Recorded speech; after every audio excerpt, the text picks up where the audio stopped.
Sabi sa Bareta na inakaipuhan ng swab test para makauli sa Bicol. Sabi sa Bareta na inakaipuhan ng swab test para makauli sa Bicol. Mayo na akong Bareta sa taong ito. Malibog ang mata.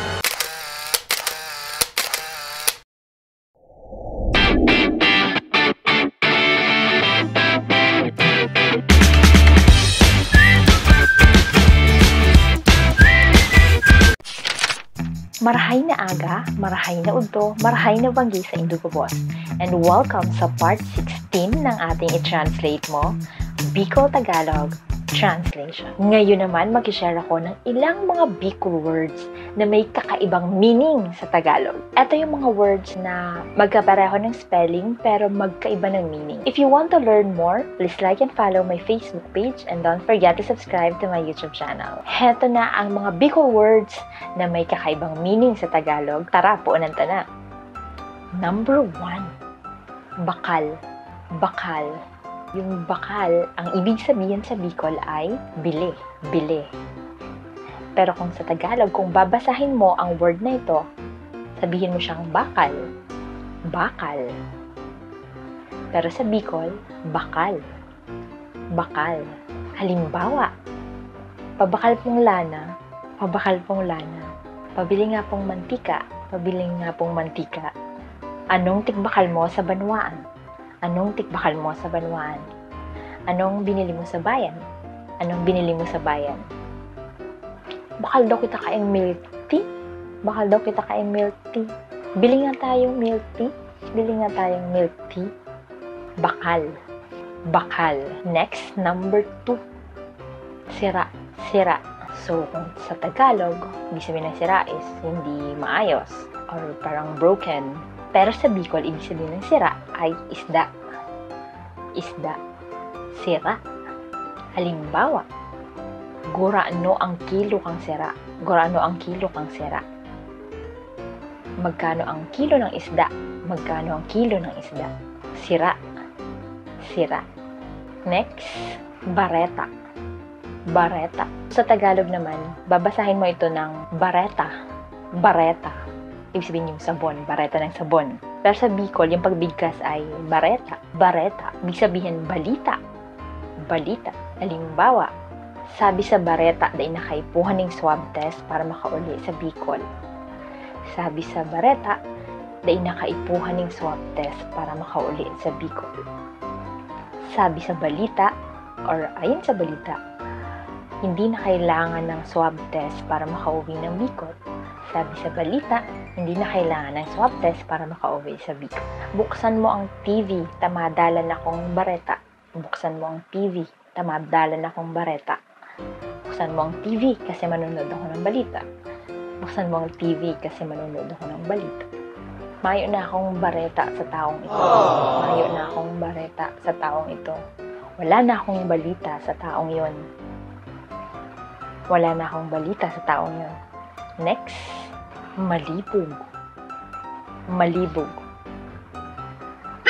Alam ko ang iniisip niyo. Ibig sabihin sa Bicol ay malabo. Malabo. Halimbawa, malibog ang tubig sa salog, gibok ang baha. Malibog ang tubig sa salog, gibok ang baha. Malabo ang tubig sa ilog dahil sa pagbaha. Or malabo ang tubig sa ilog gawa ng pagbaha. Next example, malibog ang mata ko, kaya ako nakasalming. Malibog ang mata ko, kaya ako nakasalming. Malabo ang mata ko, kaya ako nakasalamin. Malabo ang mata ko, kaya ako nakasalamin. Another example, dai ko mamaanan ang nakasurat, ta malibog ang mata ko. Dai ko mamaanan ang nakasurat, ta malibog ang mata ko. Hindi ko makita ang nakasulat, kasi malabo ang mata ko. Hindi ko makita ang nakasulat kasi malabo ang mata ko. Malibog. Malibog. Next word, burat. Burat. Tagalog medyo bastos yung meaning niya. Pero sa Bicol, ibig sabihin ay lasing. Lasing. Halimbawa, burat-burat siya kasubanggi. Burat-burat siya kasubanggi. Lasing na lasing siya kagabi. Lasing na lasing siya kagabi. Nakipag-iwal ang burat sa baylihan sa plaza. Nakipag-iwal ang burat sa baylihan sa plaza. Nakipag-away ang lasing sa sayawan sa plaza. Nakipag-away ang lasing sa sayawan sa plaza. Next word, panira. Panira. So, kung sa Tagalog naman, ang pagbigas ay panira. Panira. Panira ka ng araw. Panira ka ng araw. Pero sa Bicol, panira. Panira. Ibig sabihin sa Tagalog ay ulam. Ulam. For example, anong tigluto mong panira? Anong tigluto mong panira? Anong niluto mong ulam? Anong niluto mong ulam? Masiramon ang panira mi. Masiramon ang panira mi. Ang sarap ng ulam namin. Ang sarap ng ulam namin. May tada pang panira dyan sa lamesa. May tada pang panira dyan sa lamesa. May natira pang ulam dyan sa mesa. May natira pang ulam dyan sa mesa. Panira. Panira. At last but not the least, daga. Daga. Hindi siya yung mabait na nakita natin sa bahay. Ibig sabihin nun sa Bicol is lupa. Lupa. Halimbawa, malumoy na ang daga kaya naguho. Malumoy na ang daga kaya naguho.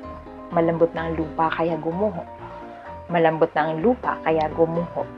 Another example, nakabakal siya ng daga na harani sa karsada. Nakabakal siya ng daga na harani sa karsada. Nakabili siya ng lupa na malapit sa kalsada. Nakabili siya ng lupa na malapit sa kalsada. Gabos na naaabot kan sa imong paghiling. Bako yan sa mo, daga yan kataid ni. Gabos na naaabot kan sa imong paghiling, bako yan sa mo, daga yan kataid ni. Daga yan kataid ni. Lahat na naaabot ng iyong paningin, hindi yan amin. Lupa yan ang kapitbahay namin. Lupa yan ang kapitbahay namin. Daga. Daga. That's it for today. Sana marami po kayong natutunan. Abangan niyo pa po ang mga susunod kong videos about Bicol Tagalog translation dito lang sa G-Dial.